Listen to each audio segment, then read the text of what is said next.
ओम नमो भगवते वासुदेवाय. श्लोक 36. अर्जुन उवाच अथ केन प्रयुक्तोऽयं पापं चरति पुरुषः अनिच्छनपि वार्ष्णेय बलादीव नियोजितः. शब्दार्थ. अर्जुन म्हणाला, हे वार्ष्णेया म्हणजे श्रीकृष्णा, तर मग हा मनुष्य स्वतःची इच्छा नसतानाही जबरदस्तीने करावयाला लागल्याप्रमाणे कोणाच्या प्रेरणेने पापाचे आचरण करतो. भावार्थ. वृष्णी हे यादवांचे कुळ. कृष्णाला वार्ष्णेय असे संबोधले आहे. वार्ष्णेय म्हणजे वृष्णी कुळातील. कृष्ण हा एक द्रष्टा योद्धा.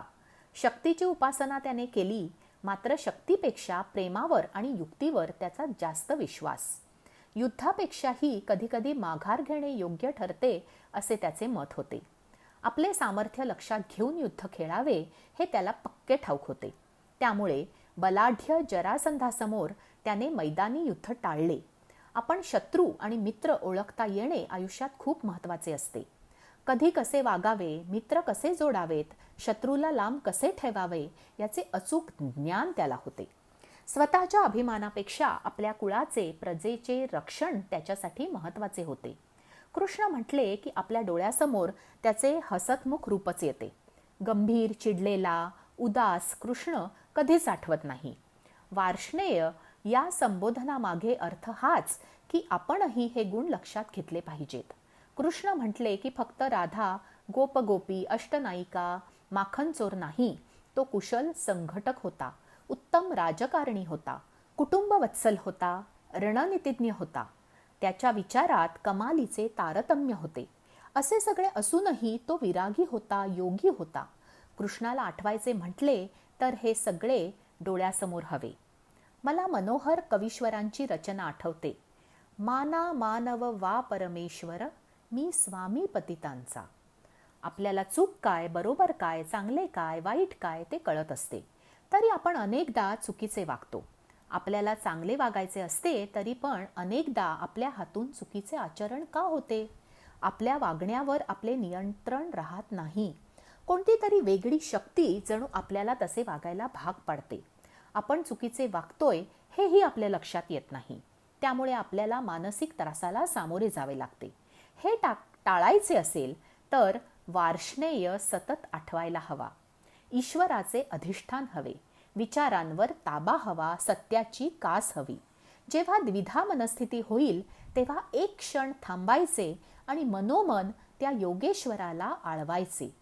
अंतरात स्थित असलेला तो अचूक मार्ग दाखवतो. इतके एकरूप होऊ की चुकीचे आचरण आपल्या हातून होणार नाही. दुर्योधनाने सैन्य निवडले आणि अर्जुनाने निशस्त्र कृष्ण. हजार दिशाहीन योद्ध्यांपेक्षा एक उत्तम मार्गदर्शक कधीही वंदनीय आहे. श्लोक 37 ते 40.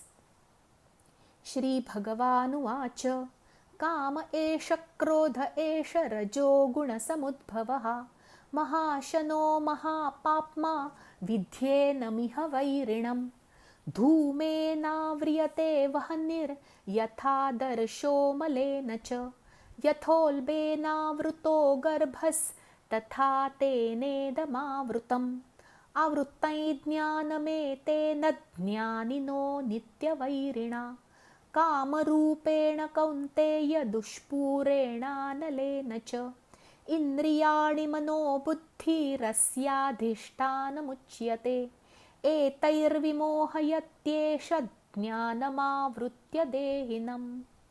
शब्दार्थ. भगवान श्रीकृष्ण म्हणाले, रजोगुणांपासून उत्पन्न झालेला हा कामच क्रोध आहे. हा खूप खादाड अर्थात भोगांनी कधीही तृप्त न होणारा व मोठा पापी आहे. हाच या विषयातील वैरी आहे असे तू जाण. ज्याप्रमाणे धुराने अग्नी, धुळीने आरसा आणि वारेने गर्भ झाकला जातो, त्याचप्रमाणे त्या कामामुळे हे ज्ञान आच्छादित राहते. आणि हे कुंतीपुत्र अर्जुना, कधीही तृप्त न होणारा हा कामरूपी अग्नी ज्ञानी माणसाचा कायमचा शत्रू आहे. त्याने मनुष्याचे ज्ञान झाकले आहे. इंद्रिये, मन आणि बुद्धी ही या कामाचे निवासस्थान म्हटली जातात. हा काम या मन, बुद्धी आणि इंद्रियांच्या द्वारा ज्ञानाला आच्छादित करून जीवात्म्याला मोहित करतो. भावार्थ: अर्जुनाने कृष्णाला विचारले की मनात नसतानाही आपल्या हातून चुकीचे वर्तन का होते. यावर कृष्णाने नेमका मुद्दा मांडला आहे. कामामुळे क्रोध निर्माण होतो आणि काम हाच माणसाचा सर्वात मोठा शत्रू आहे. तो आवरणे भल्याभल्यांना शक्य होत नाही. काम म्हणजे वासना, कोणत्याही गोष्टीची आसक्ती, हाव. अमुक गोष्ट हवी हे डोक्यात आले की माणूस स्वस्थ बसत नाही. ती गोष्ट प्राप्त करून घेण्यासाठी साम, दाम, दंड, भेद वापरून ती गोष्ट मिळवतोच.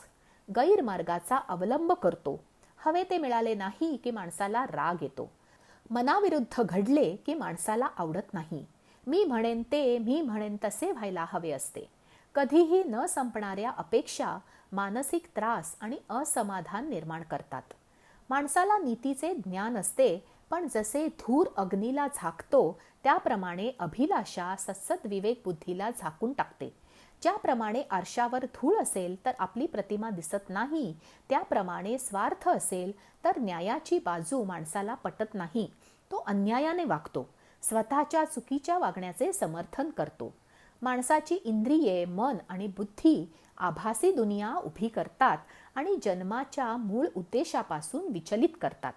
त्यामुळे मग आत्म्याची हाक ऐकू येत नाही, त्याचे अस्तित्व जाणवत नाही. शरीर म्हणजे आपण म्हणू असे वाटू लागते.